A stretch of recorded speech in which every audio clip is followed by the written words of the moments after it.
18 साला आयशा अपने गांव की सबसे खूबसूरत और मासूम लड़की मानी जाती थी।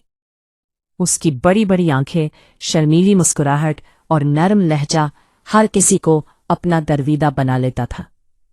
मगर उसे क्या मालूम था कि एक दिन उसकी जिंदगी ऐसा रुख लेगी जिसका तसव्वुर भी उसने कभी नहीं किया था। उस दिन मौसम खुशगवार था। आयशा अपने घर के सहन में बैठी कपड़े तह कर रही थी कि अचानक दरवाजे पर दस्तक हुई। उसने दरवाजा खोला तो सामने एक अजनबी नौजवान खड़ा था, जिसके चेहरे पर अजीब सी संजीदगी थी। नौजवान ने कहा कि वो उसके वालिद के एक पुराने दोस्त का बेटा है और जरूरी काम से आया है।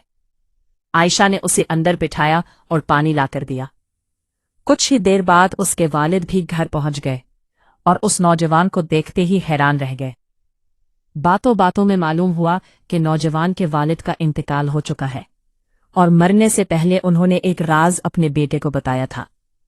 वो राज आयशा के खानदान से जुड़ा हुआ था।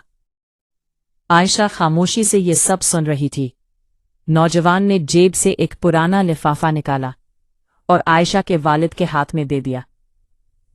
लिफाफा खोलते ही उनके चेहरे का रंग उड़ गया।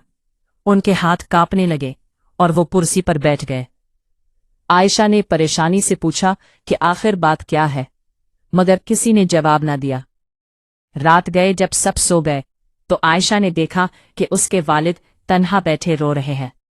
उसने पहली बार अपने मजबूत बाप को उस हाल में देखा था। अगले दिन अचानक घर का माहौल बदल गया। वालिदैन हर वक्त फिक्रमंद रहने लगे। कई अजनबी लोग घर आने लगे और चुपके चुपके बातें करते।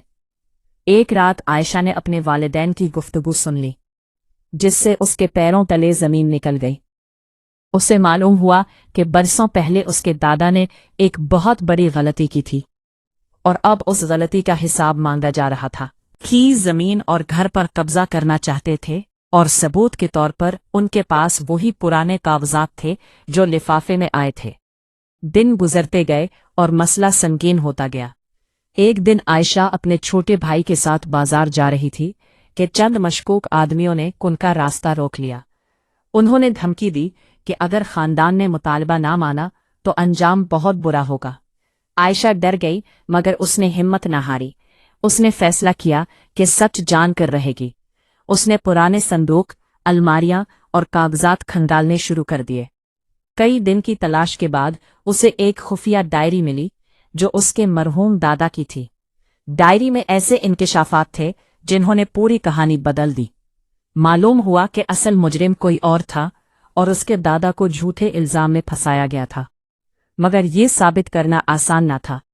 आयशा ने डायरी के सफ़हात संभाले और उस नौजवान की मदद से शहर के एक वकील से राब्ता किया। वकील ने तमाम सबूत देखे और कहा कि अगर कुछ मजीद दस्तावेजात मिल जाएं तो केस जीता जा सकता है। उस उम्मीद के साथ आयशा ने अपनी जदोजहद जारी रखी। कई बार उसे धमकियां मिली, कई बार उसका पीछा किया गया, मगर उसने हिम्मत न हारी। एक रात जब वो पुराने कागजात देख रही थी तो उसे एक नक्शा मिला जिस पर एक जगह निशान लगी हुई थी। अगले दिन वो अपने वालिद और नौजवान के साथ वहां पहुंची। ये एक पुराना वीरान मकान था जो बरसों से बंद पड़ा था। काफी तलाश के बाद उन्हें एक लकड़ी का संदूक मिला जिसमें वो तमाम असल दस्तावेजात मौजूद थीं जो सच साबित कर सकती थी। आयशा की खुशी की इंतहा न रही। अदालत में मुकदमा चला। मुखालिफ फरीक ने पूरी कोशिश की, मगर सच आखिर सच होता है। तमाम सबूत पेश किए गए और अदालत ने फैसला आयशा के खानदान के हक में दे दिया। जिन लोगों ने उन्हें धमकाया था उनका झूठ बेनकाब हो गया। आयशा के वालिद की आंखों में खुशी के आंसू थे। उन्होंने बेटी को गले लगाकर कहा कि आज तुमने हमारा सर फख्र से बुलंद कर दिया है। गांव के लोग भी इसकी बहादुरी की तारीफ करने लगे। वो नौजवान जो इस राज को लेकर आया था अब खानदान का हिस्सा बन चुका था। वक्त गुजरता गया और आयशा की जिंदगी में सुकून वापस आ गया, मगर उसने एक बात हमेशा याद रखी कि मुश्किल वक्त में हिम्मत, सच्चाई और सब्र इंसान को हर अंधेरे से निकाल सकते हैं। और यही वजह थी कि बरसों बाद भी لوگ اس 18 سالہ بہادر لڑکی کی کہانی مثال کے طور پر سناتے تھے، جس نے نہ صرف اپنے خاندان کو بچایا بلکہ یہ ثابت کر دیا کہ سچ چاہے کتنے ہی پردوں میں چھپ جائے، ایک نہ ایک دن ضرور سامنے آتا ہے۔